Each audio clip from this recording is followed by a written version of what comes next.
So they've named their occupied territory Free Kashmir. This is the freedom Pakistan has unleashed there. Take a look.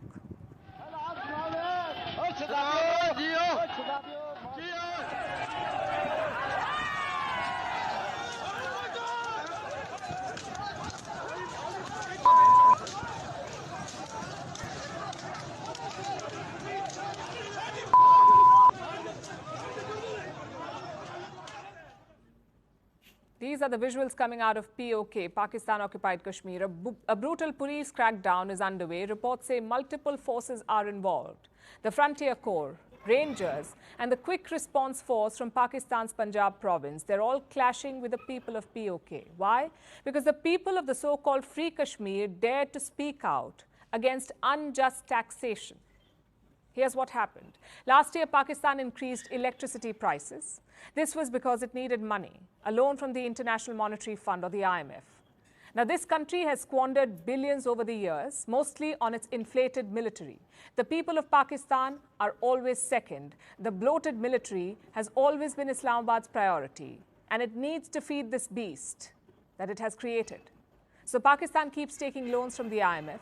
But the international lender put some conditions on the loans. It wanted Pakistan to show better money management. So what does Pakistan do? It decided to squeeze the people dry. It hiked electricity rates across the board, including in Pakistan-occupied Kashmir. Now, this was blatantly unfair because this region has abundant electricity supplies. It has multiple hydroelectric power plants, and the Kashmiri people were not obligated to subsidize Pakistan. बिस्मिल्लाहिर्रहमानिर्रहीम, अस्सलाम वालेकुम पाकिस्तानियों जी, मैं आयशा नुमान आपकी खिदमत में हाजिर हूँ आपके अपने चैनल आम आवाम के साथ। पाकिस्तानियों, आज हम बात करने जा रहे हैं आज़ाद कश्मीर की। आज़ाद कश्मीर में हालात बदस्तूर कशीदा हैं, लेकिन कल सूरत हाल जो है वो पाकिस्तानी टेलीविज़न मीडिया के कुछ टिकर्स और कुछ खबरें देखने के बाद महसूस हो रहा था कि शायद मामला बेहतरी की तरफ जा रहे हैं। जिस तरह से झूठी खबरें चलाई गई कि जॉइंट एक्शन कमेटी के साथ जो तमाम मामला थे, मुज़ाकरात थे, वो हल हो चुके हैं, वो मुतालबात मान लिए गए हैं। जिस तरह से आप सब जानते हैं कि आज़ाद कश्मीर में पिछले 3 दिन से बेदरेग ताकत का इस्तेमाल किया जा रहा है, लाठी का इस्तेमाल किया जा रहा है, शेलिंग की जा रही है और हालात बेहद कशीदा हैं, पेचीदगी की तरफ मामला जा रहे हैं।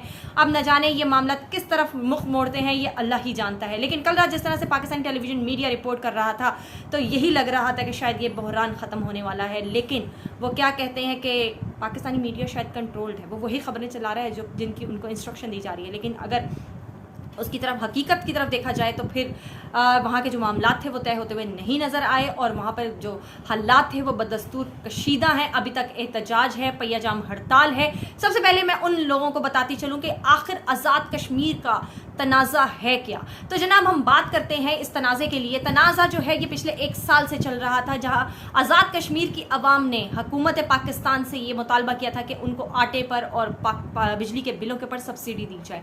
उनका मुतालबा क्या था, आइए मैं बताती हूँ।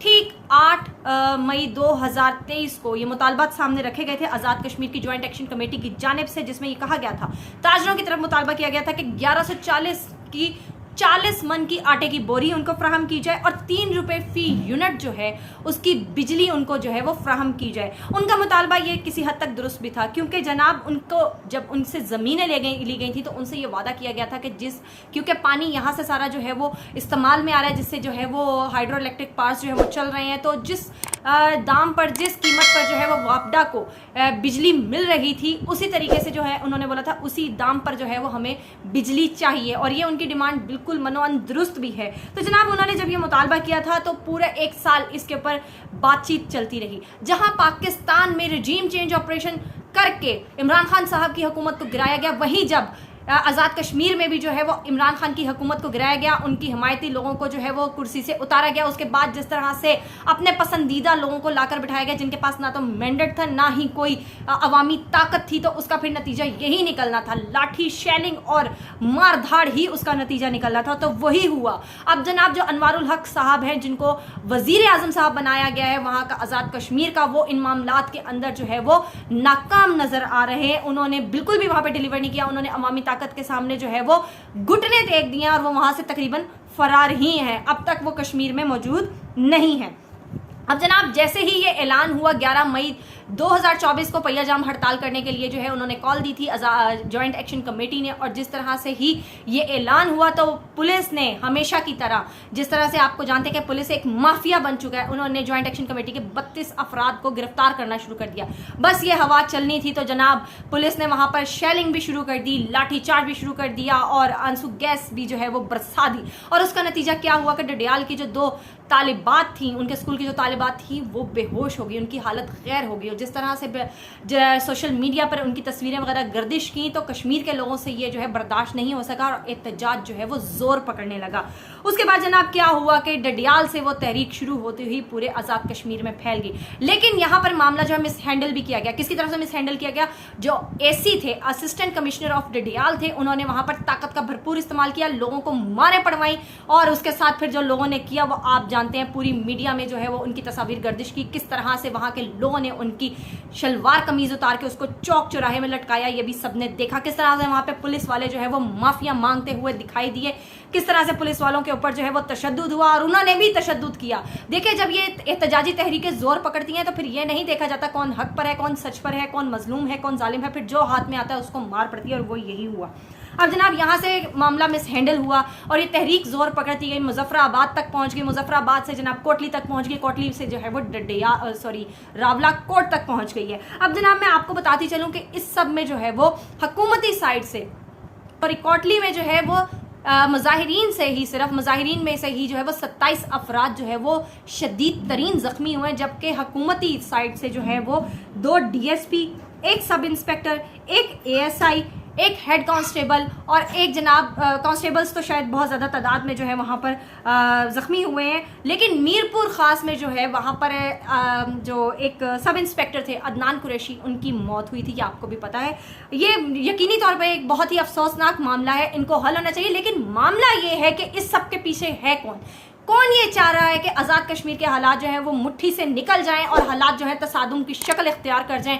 लेकिन जनाब अब तहरीक जो है वो दाखिल होने जा रही है रावला कोट में। अब रावला कोट की तारीख में से जो लोग आशना नहीं है, जो अवेयर नहीं है, उनको मैं बताती चलूँ, रावला कोट जो है वो सियासी गढ़ समझा जाता है, तहरीकों का गढ़ समझा जाता है कश्मीर के लोगों के लिए।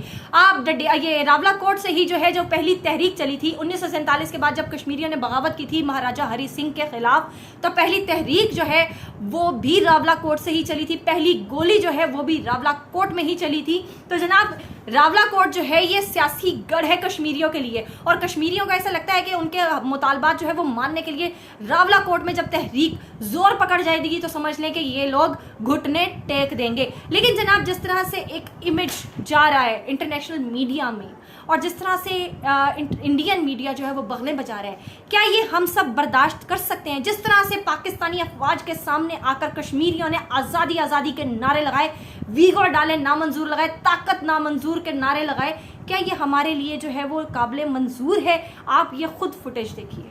हम क्या चाहते हैं? पाकिस्तान से लेंगे पाकिस्तान से लेंगे हिंदुस्तान से लेंगे हिंदुस्तान भी लेंगे हिंदुस्तान भी लेंगे नारे कश्मीर। पाकिस्तान से मोहब्बत करने वाला, कश्मीरियों से मोहब्बत करने वाला कभी भी ऐसी फुटेजेस, कभी भी ऐसे नारे नहीं सुनना चाहता था, ना ही देखना चाहता था। लेकिन कहने का मकसद यह, आखिर ये सब किसको खुश करने के लिए किया जा रहा है? ये किसकी इंस्ट्रक्शंस में हो रहा है? ये इसका तयन करना भी बहुत ज़रूरी होगा। इसका जिम्मेदार कौन है? देखिए, हुकूमत के लोगों के पास इतना बड़ा मैंडेट नहीं है, ना ही उनके अंदर इतना तप्पड़ है, दम खम है कि वो इतने बड़े बड़े फैसले करें। अगर वो कहते हैं कि हम मुज़ाकरत करें तो माजरत के साथ उनके पास ये भी मैंडेट नहीं है, ना ही उनके पास ये ताकत है, ना ही उनके पास इतनी एबिलिटी है। तो हुकूमत के सर पे तो ये सारी गेम हम नहीं डाल सकते। अब जो ताकत का इस वक्त मंबा है पाकिस्तान में, जिनकी इंस्ट्रक्शंस पे सारी चीज़ें हो रही हैं, तो सवाल भी फिर उनसे ही पूछना बनता है कि आज़ाद कश्मीर के इन हालात का आज जिम्मेदार कौन है? कौन है वो जिम्मेदार जिसने पाकिस्तान की और कश्मीरियों की जग हसाई करवाई है पूरी दुनिया के अंदर? आज वो इंडियन मीडिया पाकिस्तान को जो है वो किन किन अलकाबात से नवाज रहा है और आज़ाद कश्मीर को पाकिस्तान ऑक्यूपाइड कश्मीर कह रहा है, ये सब सेहरा किसके सर पे जाता है? कौन है जिसके सर पे हम ढोल बजाएं? पाकिस्तान को अगर हम बहरानिस्तान ना कहें तो शायद क्या कहें, और ये कहें तो शायद ये बिल्कुल दुरुस्त होगा। आए दिन यहाँ पर नए बहरान जन्म लेते हैं, कभी आईनी बहरान, कभी सियासी बहरान, कभी आटे का बहरान, कभी चीनी का बहरान, कभी बिजली का बहरान, कभी पेट्रोल का बहरान। तो शायद पाकिस्तान में जो है वो कानूनियत का बहरान भी जो है वो सर चढ़ के बोल रहा है। यहाँ पर सुप्रीम कोर्ट में कोई सुनवाई नहीं होती, यहाँ पर जो है पुलिस जो है एक माफिया की शक्ल इख्तियार कर चुकी है। यहाँ पर पुलिस जो है किसी की एक घर की लौंडी बन चुकी है, जिसका जब दिल चाहता है अपने सियासी इंतकाम के लिए इस पुलिस को चढ़ा दौड़ाता है। ये वही पुलिस है जिसको कुछ दिन पहले पाक आर्मी के नौजवानों से मार पड़ी थी, ये वही पुलिस है जिसको आज से कुछ दिन पहले हिजड़ों से मार पड़ी थी। अब ये वही पुलिस है जिसको रावला कोर्ट में जो है दस्तों की सूरत में रवाना कर दिया गया, जाओ वहां से अपने कश्मीरी भाइयों से पिटो। ताकत रखने वालों को ये ज़रूर सोचना होगा कि पाकिस्तान को आप किस तरफ लेकर जा रहे हैं। पाकिस्तान 1971 में 2 लख्त हुआ था, लेकिन अगर यही पॉलिसीज जारी रहीं तो खुदा ना खास्ता पाकिस्तान के जितने टुकड़े होंगे वो शायद आपसे संभाले ना जाए। बलोचिस्तान की आवाम को देख लें, वो वहाँ अपने खत्ते में रो रहे हैं। सिंध की आवाम को देख लें, उनकी क्या आलम है। पंजाब की आवाम को आपने ताकत के ज़ोर से जिस तरह से दबाया हुआ है, लेकिन वो नहीं दब रहे। अब जनाब रही बात आज़ाद कश्मीर की, उसको तो माफ़ कर दिया होता। अगर आप पाकिस्तान पर रहम नहीं कर सकते तो खुदारा अपनी कुर्सियाँ छोड़ दें, क्योंकि ये कुर्सी को आप जस्टिफाई नहीं कर पा रहे, अपने ओहदों को जस्टिफाई नहीं कर पा रहे। फिर भी आप कहते हैं कि हमें तुमसे प्यार है। हमें आपसे बिल्कुल प्यार है, लेकिन आपको भी हमारे से प्यार करना बहुत ज़रूरी हो गया है। बहुत शुक्रिया।